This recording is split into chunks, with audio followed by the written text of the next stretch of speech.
Good morning, students. Welcome to EduCraft Academy, Crafting Young Minds. This is the new lecture of chapter number 2 for 8th standard history ICSE students. Okay, and that is the expansion of the British rule in South, West and Central India. ठीक है, मतलब कि अब क्या हुआ था? अब जो है जो ब्रिटिशर्स का जो एक्सपेंशन है, ठीक है, अब वो बंगाल में तो उनको ग्रीन सिग्नल मिल चुका था। मतलब बंगाल में तो आपको पता ही है बैटल ऑफ प्लासी और बैटल ऑफ बक्सर जो किस तरीके से किया गया था, राइट। तो वो तो हो ही चुका था, राइट। अब बंगाल तो उनके हाथ में आ गया था। Now they concentrated their power, और वी कैन से उन्होंने अपना सारा पावर जो है वो साउथ इंडिया में लगाया। साउथ इंडिया में ये वाले स्टेट्स को कैप्चर करने की लगाया। फिर धीरे धीरे वेस्ट में जाते हैं और उसके बाद कहेंगे, हाँ, एक मिनट ना बेटा। तो होता क्या है कि दिस ब्रिटिशर्स ये क्या करते हैं, ये कहेंगे कि साउथ इंडिया में, ठीक है, जैसे अपना टॉपिक है, वो टॉपिक क्या है, साउथ में, वेस्ट में और सेंट्रल इंडिया। ठीक है, तो साउथ में अभी हम पढ़ने वाले हैं मैसूर के बारे में। ओके, फिर वेस्ट में कहेंगे मराठास, और फिर उसके बाद जो सेंट्रल इंडिया है वहां पर भी किस तरीके से कैप्चर करते हैं वो सब हम पढ़ेंगे। ओके, ठीक है, right. So let us start without wasting any time. लेकिन इसके पहले आपको जो समझना है, ठीक है, वो है यहां का मैप। देखिए, ये है साउथ इंडिया। क्या है? South India. जो डेक्कन प्लेटू है, ठीक है, जो डेक्कन प्लेटू रीजन है उसको हम साउथ इंडिया कहते हैं। अब यहां पर आप देख सकते हैं कि सबसे पहले कौन है नेबरिंग स्टेट्स। यहां पर निजाम है, दैट इज हैदराबाद है। ठीक है, हैदराबाद के बाद जो नीचे, ठीक है, यहां पर ये है मैसूर। क्या है ये? मैसूर। ठीक है, यही स्टेट के बारे में हम पढ़ने वाले हैं। और यहां पर आप देख सकते हैं मद्रास और नॉर्दर्न सरकास, और ये वाला जो येलोइश पोर्शन है इसको कहते हैं कर्नाटक। क्या कहते हैं? कर्नाटक। और आगे भी हम देखेंगे कर्नाटक वॉर्स किस तरीके से होते हैं। ओके, ठीक है, तो कर्नाटक भी यहां पर बहुत इंपॉर्टेंट है। सो मैसूर, और ये है पेशवास टेरिटरीज, और we can say the Marathas, right. तो किस तरीके से जो ब्रिटिशर्स है, ठीक है, वो मैसूर को अपने हाथ में लेते हैं धीरे धीरे। आपको पता है 1761 में बैटल ऑफ पानीपत हुआ था अहमद शाह अब्दाली के साथ। उसके बाद मराठास की ताकत थोड़ी कम हो गई थी, थोड़ी नहीं, बहुत सारी कम हो चुकी थी। तो उसके बारे में भी हम थोड़ा जानकारी लेंगे। ठीक है, राइट। लेकिन यहां पर जो है हम बात करेंगे इसी स्टेट के बारे में, और वो स्टेट है मैसूर। ठीक है, मैसूर का जो इंपॉर्टेंट पोर्ट है दैट इज माहे पोर्ट, और इसके लिए भी लड़ाई वगैरह होती है। ठीक है, चलिए शुरू करते हैं यहां से। अब लिखा है the British represented by the East India Company were firmly established in Bengal after their victories in the Battle of Plassey and Battle of Buxar। आपको पता है बैटल ऑफ प्लासे कब होता है? 1757 में, सिराजुद्दौला, ठीक है, और फिर उसके बाद मीर जाफर बनता है, और उसके बाद मीर कासिम बनता है। ये सब मैं आपको समझा चुका हूं। And after that battle of Buxar, जहां पर शुजाउद्दौला था, शाह आलम था, और फिर कौन था? मीर कासिम था। लेकिन ये तीनों हार चुके थे। तो इस तरीके से ब्रिटिशर्स सक्सेसफुल हो जाते हैं बंगाल में। बंगाल में अपना कहेंगे कि एस्टैब्लिश करने में, अपना जो एडमिनिस्ट्रेटिव सिस्टम है या अपना जो कहेंगे अनेक्सेशन है ऑफ बंगाल, वो एकदम सक्सेसफुल जाता है। अब उसके बाद वो कॉन्सेंट्रेट करते हैं, सारा के सारा पावर लगाते हैं इन दी साउथ इंडिया। ठीक है, और यही साउथ इंडिया के बारे में हमको पढ़ना है। क्या लिखा है? Now they turned their attention to the south India where they had earlier defeated the French in the Carnatic Wars। ठीक है, राइट। तो यहां पर साउथ इंडिया में इन्होंने फ्रेंच को हरा दिया था। कभी? तो कहेंगे कार्नाटिक वॉर्स में। ओके, तो कार्नाटिक वॉर्स जो है वो इंपॉर्टेंट है। हालांकि आपकी बुक में नहीं दिया होगा, फिर भी मैं समझाऊंगा किस तरीके से होता है। अब आगे देखते हैं। इन द साउथ, ठीक है, Mysore had emerge as a formidable kingdom under the Haider Ali. ठीक है, राइट। मतलब ये जो मैसूर है, ठीक है, ये जो मैसूर है ये एक्चुअली पहले जो है आप देखेंगे इन द मिडिवल इंडिया तो कहेंगे कि वहां पर तेनालीराम है, ठीक है, तेनालीरामा है, राइट, या फिर उनके जो किंग थे उनके हाथ में ये सारा किंगडम हुआ करता था। लेकिन अभी यहां पर जो है ये वोडेयार डायनेस्टी के अंडर था। किसके अंडर था? Under the Wodeyars and specially Nanjaraj and Devaraj, ठीक है, ये दो राजा थे, उनके अंडर था। लेकिन इनके पास एक एबल, कहेंगे कि बहुत ही महत्वाकांक्षी एक सोल्जर था जिसका नाम था हैदर अली। और ये क्या करता है? वोडेयार्स को रिप्लेस करता है और अपनी डायनेस्टी, अपना रूल जो है वहां पर एस्टैब्लिश करता है। ठीक है, तो वो हम पढ़ते हैं बाद में, ठीक है, जो हैदर अली और उसके बारे में है। लेकिन अब हम यहां ध्यान देते हैं। ठीक है, चलिए अब आगे देखते हैं क्या होता है। Okay, after the death of the Raja of Mysore belonging to Vodeyar dynasty in 1760, Hyder Ali, a commander-in-chief of the Mysore army, became the ruler of Mysore.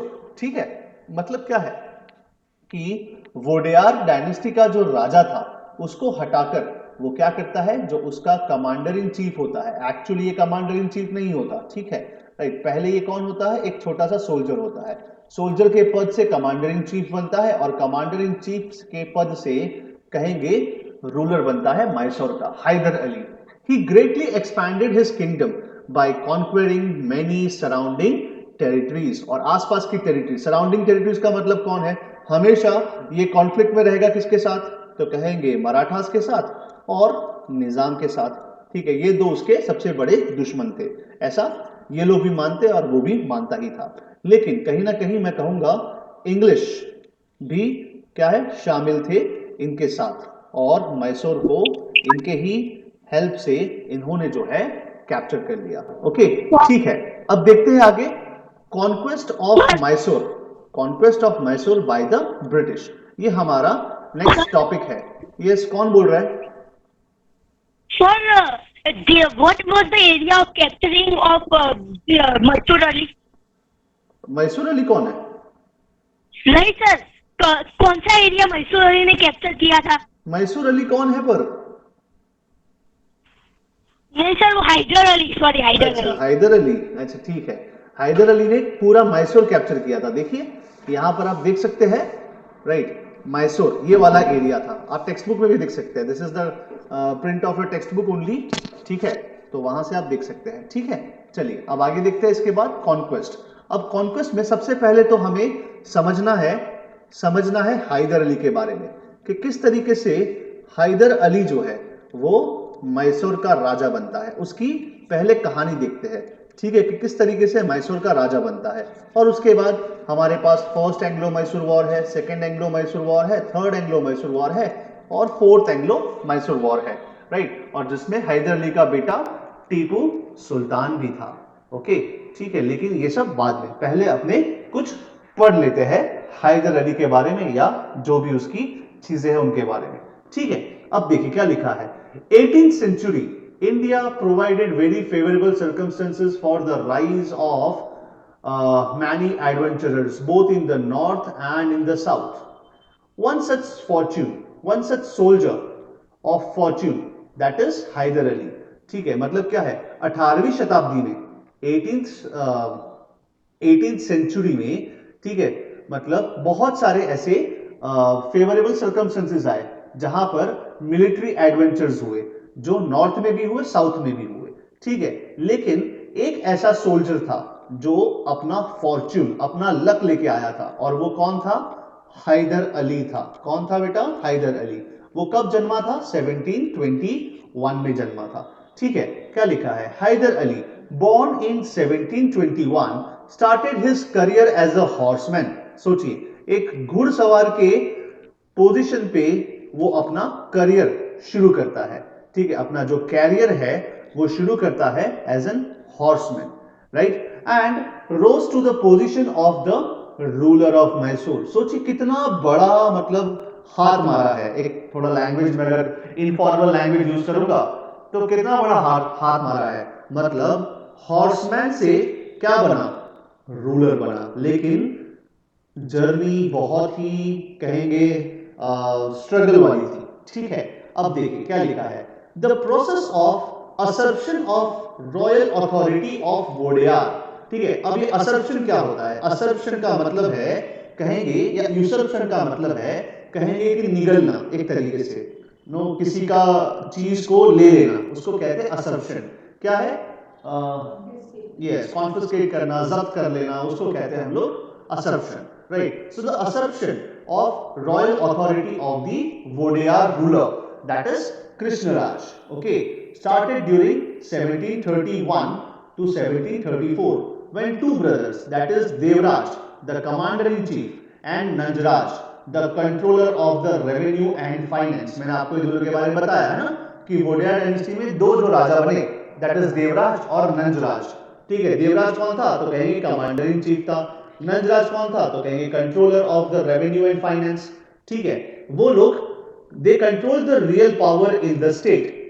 ठीक है, राइट? तो ये क्या था? मतलब कि नंजराज एंड देवराज, ठीक है, जो नंज देवराज थे वो कौन थे? कमांडर इन चीफ थे। ठीक है, और नंजराज कहेंगे हेड ऑफ रेवेन्यू डिपार्टमेंट, जो पैसा वाला था, फाइनेंस से रिलेटेड थे। अब क्या होता है देखिए, अब वोडेयार कौन है वो जरा मुझे बताना है आपको। देखिए यहां पर ध्यान रखिएगा, जो कृष्णदेवराय थे, पता है ना, तेनालीरामन में राजा कृष्णदेवा राया थे। ठीक है, राइट? तो इनका जो किंगडम था इसको कहते हैं विजयनगर। आपको पता है 7th स्टैंडर्ड में आपको सिखाया है Vijayanagar and Bahmani kingdom, right? याद है कुछ? कुछ याद नहीं होगा, लेकिन नाम याद जरूर रखिएगा, Vijayanagar and Bahmani kingdom.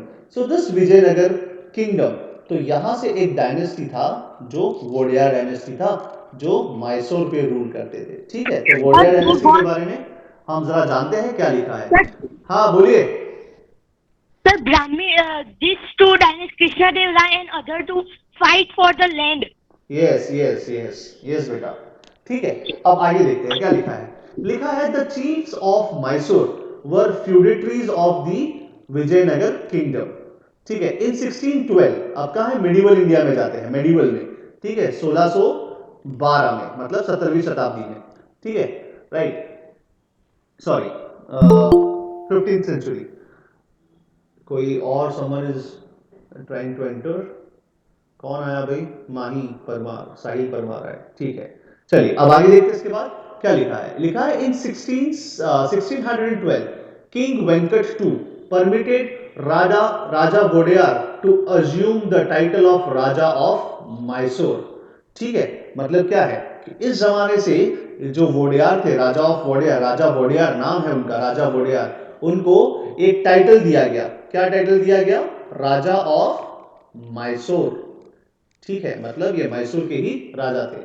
The Wodeyars considerably expanded dominion during the 17th century. The succession of Imadi Krishna Raja in 1732 as a Mysore amidst an explosive Deccani politics marked the beginning of the decline of the Wodeyar dynasty. ठीक है, मतलब यहां से जो वोडेयार की dynasty है, right, वो decline पर आ गई। कब? जब इमादी कृष्ण राजा 1732 में, राइट, कहेंगे वहां से डिक्लाइन होना शुरू होता है। लेकिन यहां पर हैदर अली तकरीबन 1760 के आसपास कहेंगे कि वॉर लड़ता है, शायद इसके ही बीच में 1750 के आसपास के बीच में ही वो राजा बनता है। देखते हैं कब बनता है। चलिए अब आगे देखते हैं इसके बाद जो नेक्स्ट टॉपिक है। ठीक है, समथिंग हैज गॉन रॉन्ग। हाँ ये रहा। ठीक है, चलिए अब देखते हैं क्या लिखा है। लिखा है द प्रोसेस, ये सब तो हो गया, राइट, यहां तक है ना। The quadrangular conflict for supremacy in the Deccan among the Marathas, the Nizam and the English and the French east India companies. ठीक है, मतलब क्या है यहां पर, ये वर्ड का मतलब क्या है? क्वाड। ठीक है, क्वाड का मतलब क्या होता है आपको पता है? क्वाड का मतलब फोर। ठीक है, क्वाड्रेंगुलर। ठीक है, चार पक्ष में। चार पक्ष कौन से थे? तो कहेंगे सबसे पहला मराठास, ठीक है, उसके बाद निजाम ऑफ हैदराबाद, उसके बाद इंग्लिश और फ्रेंच। ये चारों लोग साउथ में, जो साउथ इंडिया है, ठीक है, उसमें अपना दबदबा बनाना चाहते थे, ठीक है, सुप्रीमेसी जाहिर करना चाहते थे कि वी आर द सुप्रीम, ठीक है, सुप्रीमेसी जाहिर करना चाहते थे ये चार। और इसके बीच में और भी एक आ गया, और वो कौन है? मैसूर, ठीक है, राइट, मैसूर भी इसी सारे क्वाड्रिलेटरल कॉन्फ्लिक्ट में आ जाता है, राइट। क्या लिखा है? लिखा है drag Mysore in the game, okay, ठीक है। अब नेक्स्ट देखते हैं, of the adventurous politics, the repeated incursions by the Mysorean territories, ठीक है, of the Marathas in 1754, in 1757 and 1759, and the Nizam in 1755, and the heavy financial demands made by the invaders rendered the Mysore state financially bankrupt and politically a fertile ground for the military exploits। ठीक है, यहां पर क्या कहा गया है? बोला है कि बहुत सारे मराठास, निजाम, इंग्लिश, सब लोग मैसूर को हथियाना चाहते थे। कब कब? तो कहेंगे 1754 में, 1757 में, 1759 में बार बार मैसूर के ऊपर अटैक हुआ, और इसकी वजह से मैसूर जो है, ठीक है, वो बैंकरप्ट हो गया था, मतलब पैसा नहीं था उसके पास, राइट। और इसीलिए एक बहुत ही फर्टाइल ग्राउंड बना, ठीक है, ताकि बहुत सारे लोग आके यहां पर कब्जा कर पाए, राइट। अब क्या लिखा है? लिखा है कि Devaraj and Nanjaraj unable to rise to the occasion had to give place to a man of superior military talent, ठीक है। अब मैसूर को इस संकट से उबारने के लिए, ठीक है, उनके पास कोई ऐसा, नंजराज और देवराज के पास कोई ऐसा स्ट्रॉन्ग मैन नहीं था। इसीलिए इसीलिए क्या हुआ कि एक सुपीरियर मिलिट्री टैलेंट वाला, एक डिप्लोमेटिक स्किल, ठीक है, एंड अनक्वेश्चन क्वालिटीज, ऐसी सब लीडरशिप क्वालिटीज धराने वाला एक हैदर अली क्या बना? डी फैक्टो रूलर बना मैसूर का, ठीक है, राइट। तो यहां तक समझ में आया किस तरीके से मैसूर का जो रूलर है वो कौन बनता है? हैदर अली बनता है, ठीक है। अब देखिए क्या लिखा है। लिखा है Haider Ali prepared himself to meet the challenges of time, a well disciplined army. कहा जाता है कि हैदर अली जो है, या टीपू सुल्तान जो है, अपनी आर्मी की ट्रेनिंग यूरोपियन यूरोपियन लेवल से करवाते थे, मतलब यूरोपियन से करवाते थे अपनी आर्मी की ट्रेनिंग, राइट, ठीक है। अब देखिए क्या लिखा है। लिखा है a well disciplined army with a strong and swift cavalry. Cavalry का मतलब क्या होता है पता है? What is the meaning of cavalry? बताइए, what is the meaning of cavalry? Horseman जो आर्मी में होते हैं। आर्मी में तो होते ही है, पर कौन? कैवलरी अरे का मतलब मतलब जो क्या घोड़े होता पे है? बैठते हाँ, जो पे बैठते हैं। यस, घुड़सवार होते घुड़सवार, हैं। जो घुड़सवार होते हैं उसी को हम कैवलरी कहते हैं। जैसे इन्फेंट्री किसको कहते हैं? तो कहेंगे फुट सोल्जर। फुट सोल्जर्स को इन्फेंट्री कहते हैं, ठीक है। तो ये हॉर्समैन जो है, ठीक है, या हॉर्समैन, प्लूरल फॉर्म यूज करो तो हॉर्समैन, ठीक है, राइट। तो उनको ज्यादा डेवलप किया with a Swift cavalry. Swift मतलब फास्ट, ठीक है। Wing was necessary to meet the challenges of the Marathas and effective artillery wing. Artillery wing मतलब क्या? Bow and arrow वाली wing, ठीक है। Artillery wing along could counter the French trained Nizami armies, right? मतलब मैसूर को हमेशा खतरा किससे था? निजाम से था, हमेशा खतरा मराठास से था, ठीक है। और यहां से कहीं ना कहीं से इंग्लिश भी चाहते थे कि मैसूर हमारे कब्जे में आ जाए। तो मैसूर के ऊपर तो भाई जैसे कि नो, गांव बसा नहीं और लुटेरे आ जाते थे, इस तरीके से होता था हैदर अली के लिए। लेकिन लेकिन क्या था? He was also aware of the superior western know how in arms manufacturers, ठीक है। तो हैदर अली को यह भी पता था कि नो, जो वेस्टर्न जो ताकतें हैं, मतलब कहेंगे कि यूरोपियन ताकतें हैं, उनके पास किस तरीके से मैन्युफैक्चर्ड वेपन्स है, उनके पास किस तरीके से बंदूकें हैं और ये सब है, ठीक है। अब देखिए क्या लिखा है यहां पर, बहुत इंपॉर्टेंट चीज लिखा है। लिखा है कि हैदर अली, जो हैदर था, उन्होंने फ्रेंच के सपोर्ट से, देखो फ्रेंच, यहां पर फ्रेंच कौन है? फ्रेंच हैदर अली के या मैसूर के दोस्त है, लेकिन दुश्मन किसके है? तो कहेंगे इंग्लिश के है, क्योंकि इंग्लिश इनको पहली बार हरा चुका है, ठीक है, तब जाके वो बंगाल गया था, है ना, कार्नाटिक वॉर्स में। तो यहां पर हैदर अली जो है फ्रेंच से दोस्ती करता है और इनके पास से क्या लेता है? एक Arsenal. What is the meaning of Arsenal? Arsenal क्या होता है, जरा बताएगा कोई? What is the meaning of Arsenal? Come on.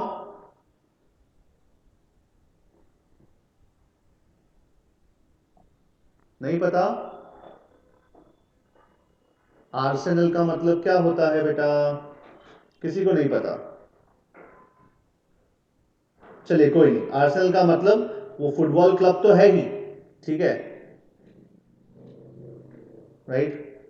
Arsenal का मतलब फुटबॉल क्लब तो है ही, लेकिन इसका मतलब है जहां पर अपने क्या कर सकते हैं, जहां पर हम लोग जो है सारे हथियार रख सकते हैं, ठीक है, राइट। मतलब एक तरीके से गोडाउन कह सकते हैं ऐसा, जहां पर हम सारे मैन्युफैक्चर्ड हथियार रखते हैं, ठीक है, राइट, उसको हम आर्सेनल भी कहते हैं। तो क्या लिखा है? लिखा है with French help, with the help of the French, Haider Ali set up an arsenal। कहां पर? डिंडीगुल में। डिंडीगुल क्या है? एक जगह का नाम है, ठीक है। And also profited from western methods of training an army, ठीक है। मतलब क्या है? यहां पर हैदर अली क्या करता है? हैदर अली जो है एक आर्सेनल भी सेटअप करता है, किसकी मदद से?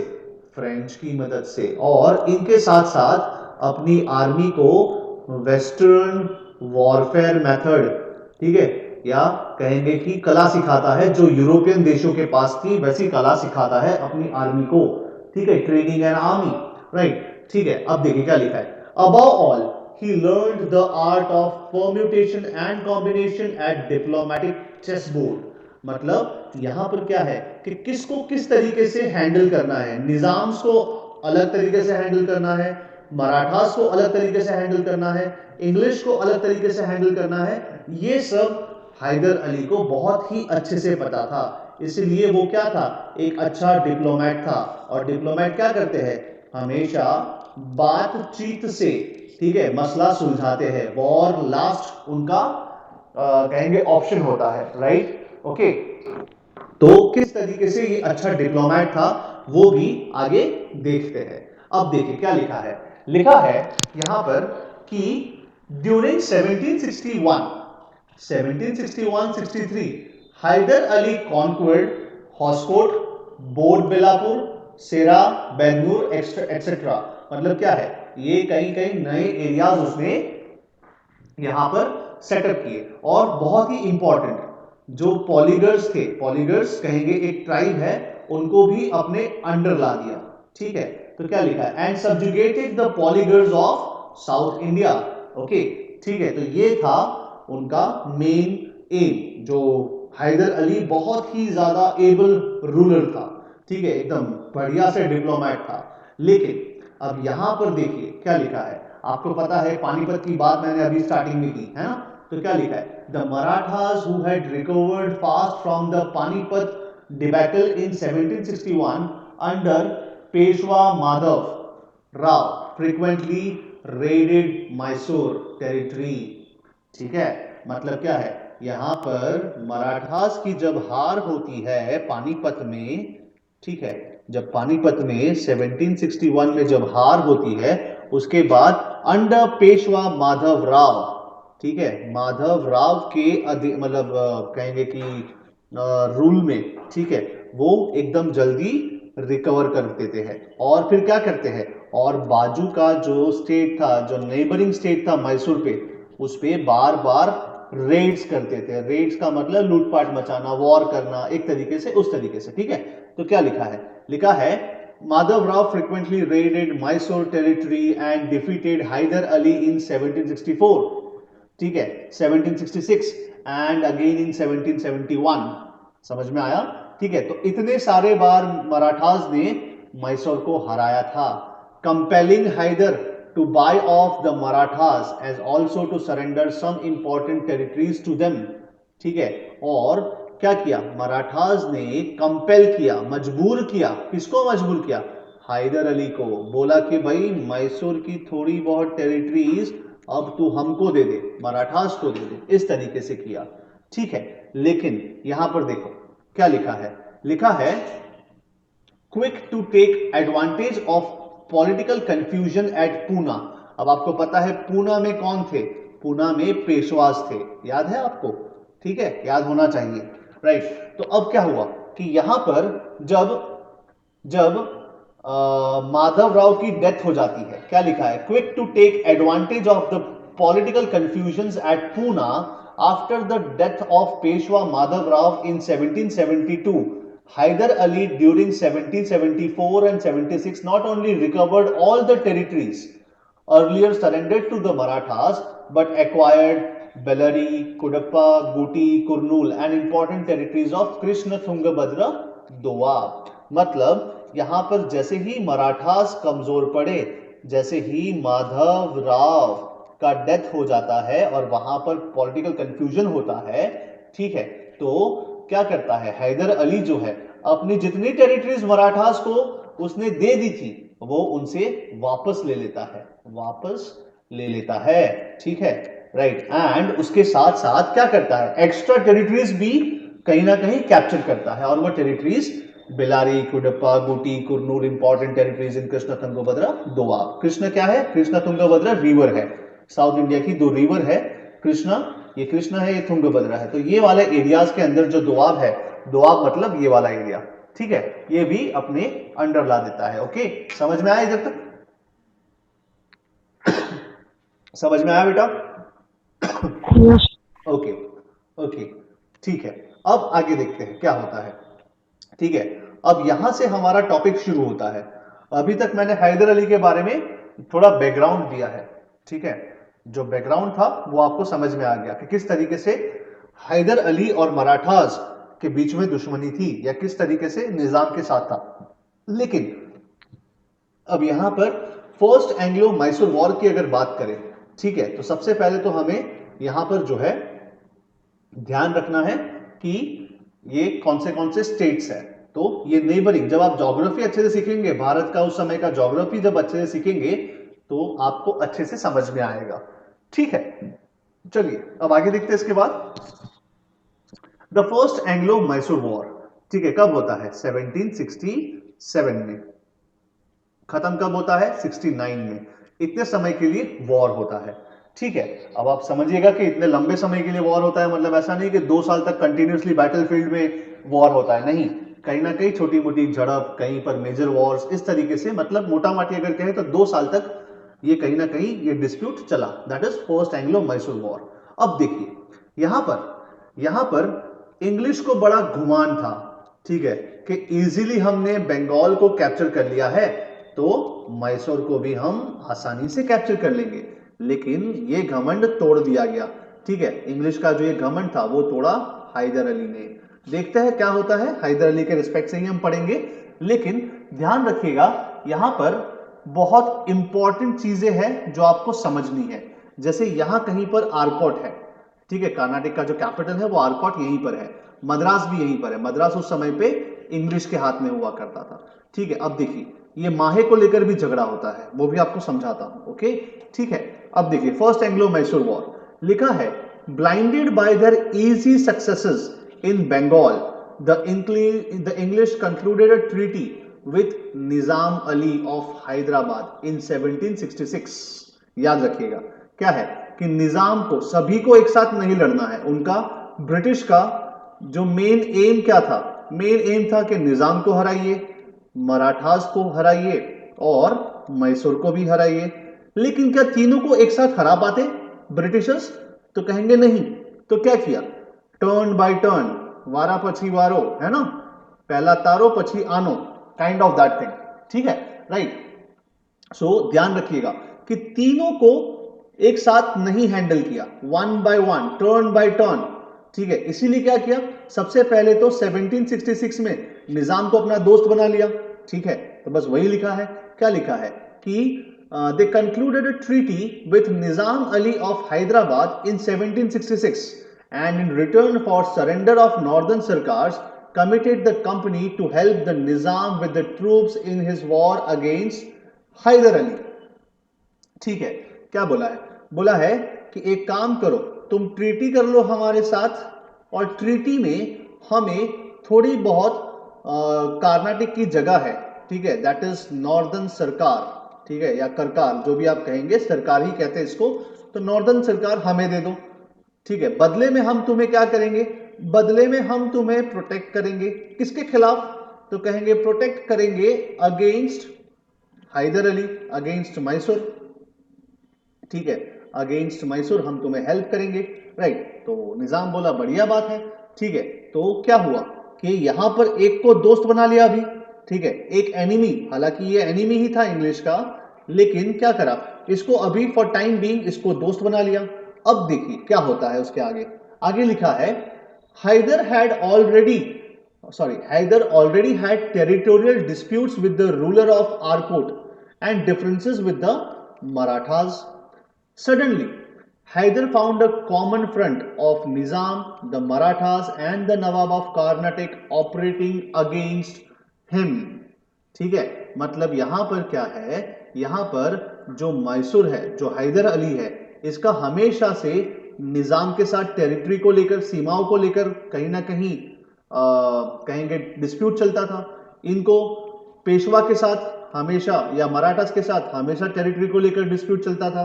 यहां पर आरकोट, या दैट इज कर्नाटक, ठीक है, कर्नाटक का जो कैपिटल है आरकोट, तो इनके साथ हमेशा टेरिटरीज को लेकर डिस्प्यूट चलता था, राइट। तो क्या हुआ, अचानक से हैदर अली को तीनों के सामने बोला कि यार तीनों के साथ तो मैं लड़ नहीं पाऊंगा। हैदर अली ये सोचता है, ना ही मराठास के साथ, ना ही हैदराबाद के साथ दैट इज द निजाम, और ना ही कहेंगे कर्नाटक के साथ, एक साथ तो मैं लड़ नहीं पाऊंगा, राइट। तो देखिए यहां पर इसका डिप्लोमेसी काम आता है। क्या काम आता है, डिप्लोमेसी, मतलब क्या है, अपनी बातचीत की कला एक तरीके से, राइट। अब देखिए क्या लिखा है, अनडाउटेड, अनडाउटेड का मतलब क्या, विदाउट एनी शक, kind of that thing, undauntedly, undaunted, ठीक है। Hyder played a diplomatic game, diplomatic game खेलता है। क्या बोलता है कि ये तीनों को इकट्ठा होने ही नहीं दूंगा, मराठास को इकट्ठा नहीं होने दूंगा, मराठास, निजाम और कर्नाटक को इकट्ठा होने ही नहीं देना है, ठीक है। अब ये गठबंधन तोड़े, कैसे गठबंधन तोड़े मेरे खिलाफ, मैसूर के खिलाफ जो गठबंधन किया है ये तीनों ने, सीमा विवाद को लेकर, बॉर्डर डिस्प्यूट को लेकर, अब ये क्या करे, सोचा उसने, ठीक है। तो सोचा सोचा और देखो क्या किया, बोला कि मराठास और निजाम को कहा कि तुमको मैं टेरिटरीज दूंगा, क्या दूंगा, मेरी कुछ टेरिटरीज दूंगा आपको, ठीक है, राइट। तो पहले मराठास और निजाम को क्या किया, लालच दिया। अल्योर्ड करना मतलब क्या होता है, अल्योर्ड का मतलब होता है लालच। क्या होता है बेटा, लालच होता है, ठीक है। तो क्या लिखा है, लिखा है कि undaunted Hyder played a diplomatic game and brought the Marathas, ठीक है, बॉट दी मराठास, मराठास को अपने साइड ले लिया, और निजाम को क्या करता है, लालच देता है, allured the Nizam with territorial gains, और निजाम को बोलता है कि मैं तुझे कुछ टेरिटरी दूंगा, right. And together with the letter, और ये दोनों के साथ मिलकर, दैट इज निजाम और मराठास के साथ मिलकर, वो क्या करता है, आरकोट पे अटैक करता है। किस पे अटैक करता है, आरकोट पे। और आरकोट किसका कैपिटल है, आपको बताया यहां पे, आरकोट अगर यहां है तो कैपिटल है कर्नाटक का, है ना, राइट। तो देखिए किस तरीके से वो गठबंधन तोड़ता है, किसका गठबंधन तोड़ता है हैदर अली, तो कहेंगे मराठास का, ठीक है, और निजाम दैट इज हैदराबाद का, against whom, against the Karnataka, और we can say against the Arcot, raja of Arcot, ठीक है, आरकोट वाज इट्स कैपिटल। तो ये दोनों को अपने साइड लेता है और कहता है चलो अब तीनों अटैक करते हैं किस पे, आरकोट पे, राइट, ठीक है। अब देखिए आया यहां पर आगे, ओके। अब यहां पर कुछ और चीज होती है जो बहुत ही इंपॉर्टेंट है, और इसी की वजह से यहां पर जो है, ठीक है, एक तरीके से थोड़ा बहुत कंफ्यूजन होता है। अब आगे देखो क्या लिखा है, आफ्टर अ सीसॉ स्ट्रगल, आपको पता है सीसॉ स्ट्रगल क्या हो सकता है, सीसॉ समझते हो ना, वो आप खेलते हो ना, यहां पर एक बैठता है, यहां पर एक बैठता है, और ये ऊपर जाता है तो ये नीचे जाता है, सीसॉ स्ट्रगल, मतलब कभी मराठास हमारे साइड, कभी उसके side, kind of that thing, ठीक है, राइट। तो after a seesaw struggle For a year and a half, Hyder suddenly turned the tables on the English and appeared at the gates of Madras. ठीक है, अब मैंने आपको बताया है कि यहां पर मद्रास जो है, अब देखो आरकोट यहीं कहीं है। अब निजाम और मराठास के साथ मिलकर क्या किया, आरकोट पे अटैक कर दिया। आरकोट को कब्जे में लेने के बाद क्या बोलता है, अब मैं जा रहा हूं कहां पर, मद्रास। और आपको पता है मद्रास किसकी टेरिटरी है, मद्रास टेरिटरी है ब्रिटिशर्स की। किसकी, ब्रिटिशर्स की। तो सिर्फ मैसूर यहां तक खुश नहीं था, मतलब हैदर जो है यहां तक खुश नहीं था। अब उसने मद्रास की तरफ देखा और मद्रास के गेट के पास आके खड़ा रह गया। मतलब एक तरीके से यहां पर गेट के पास खड़े रहकर आने का मतलब ये नहीं कि सही में गेट के पास आके खड़ा रह गया, मतलब he was on the boundary of the Madras. ठीक है, और मद्रास को चैलेंज कर रहा है, मतलब इंग्लिश को चैलेंज करता है। अब देखिए क्या होता है, अब इंग्लिश घबरा गए, बोले अचानक कैसे आ गया भाई तू। ठीक है, अब तो भाई हम तो रेडी नहीं है वॉर के लिए। हैदर बोलता है मैं तो वॉर करूंगा भाई, कुछ भी हो जाए। तो यहां पर क्या हुआ वो आगे देखते हैं। क्या लिखा है, द पैनिक स्ट्राइकन, पैनिक मतलब क्या, हड़बड़ा जाना। ठीक है, the panic stricken Madras government concluded the humiliating treaty on 4th of April 1769। ठीक है, समझ में आया, मतलब क्या है कि यहां पर इंग्लिश को क्या करना पड़ता है, एक ट्रीटी साइन करनी पड़ती है। बोले भाई अभी शांति रखो, ठीक है, तुम्हारा वारा आएगा, लेकिन अभी हम कमजोर हैं, राइट। तो हैदर अली के साथ एक ट्रीटी साइन करते हैं। और क्या लिखा है, द मद्रास गवर्नमेंट, यहां पे मद्रास गवर्नमेंट का मतलब है इंग्लिश गवर्नमेंट। ठीक है, English, the Britishers concluded the humiliating treaty. Humiliating मतलब क्या, एकदम ही बेइज्जत वाली ट्रीटी, बेइज्जती वाली ट्रीटी। कब साइन की, 4 अप्रैल 1769 को। ठीक है, on the basis of mutual restitution of each others territories and defensive alliance between the two parties, committing the English to help Hyder in case he was attacked by another power. मतलब यहां पर हैदर अली इतना चालाक था कि मद्रास के दरवाजे पे आके खड़ा रह गया और इंग्लिश गवर्नमेंट को टाइम ही नहीं मिला। तो इंग्लिश गवर्नमेंट ने मजबूरन एक ट्रीटी साइन की और ट्रीटी में बोला कि हमारी टेरिटरीज हम एक दूसरे का रेस्पेक्ट करेंगे। ठीक है, सेकंड बोला, हैदर अली क्या बोलता है मद्रास को, बोले तुम मेरे खिलाफ नहीं आओगे। जब भी मैसूर को, वो जानता था हैदर अली कि मुझे अभी भी खतरा तो निजाम से है, खतरा तो मराठास से है। तो इंग्लिश को बोलता है, मद्रास में इंग्लिश को बोलता है कि आप मेरी हेल्प करेंगे अगर कोई दूसरा पावर आके मुझ पे अटैक करता है। ठीक है, समझ में आया। तो ये था फर्स्ट एंग्लो मैसूर वॉर, समझ में आया बेटा, राइट। तो ये सब वॉर कम था, लेकिन हम कहेंगे कि एक तरीके से डिप्लोमेटिक स्ट्रेंथ दिखाने के लिए हैदर अली ने बताया। आई होप आपको समझ में आया होगा। समझ में आया बेटा, समझ में Yes, आया? sir. Yes, sir. Okay, Sure. Yes. हाँ बोलो Sir. बोलो बोलो। सर ये सेकेंड एंग्लो मैसूर वॉर में ये ब्रिटिश निजाम्स और मराठास मराठास। तीनों ने अटैक किया था हाँ, हैदर अली पर। हाँ। तो वो हैदर अली ट्रीटी साइन कराई थी, तो वो कैसे बताता हूँ, उसके साथ वॉर कर सकते हैं? यस यस, वही तो चीज है, यही तो सेकंड एंग्लो मैसूर वॉर का बेसिस है। सेकंड एंग्लो मैसूर वॉर क्यों हुआ था पता है आपको, क्योंकि हैदर अली को जो प्रॉमिस किया था इंग्लिश ने कि हम तुम्हें बचाएंगे, हम तुम्हें प्रोटेक्शन देंगे, या फिर आप हमारी हेल्प करेंगे against the attack from the another power. Another power का मतलब कौन है, फ्रॉम मराठास एंड निजाम्स। लेकिन ये इंग्लिश जो है मुकर जाते हैं, बोले जाइए आत्मनिर्भर बनिए, हम नहीं हेल्प करेंगे। उल्टा हेल्प तो नहीं किया, पर साथ ही में इन दोनों के साथ जाकर बैठ गए। दैट इज किसके साथ जाके बैठ गए, तो कहेंगे कि मराठास के साथ जाके टीम अप कर लिया। ठीक है, यही तो सेकंड एंग्लो मैसूर वॉर है बेटा। ओके, ठीक है, समझ में आया बेटा? सर ओके ओके, ठीक है। तो आज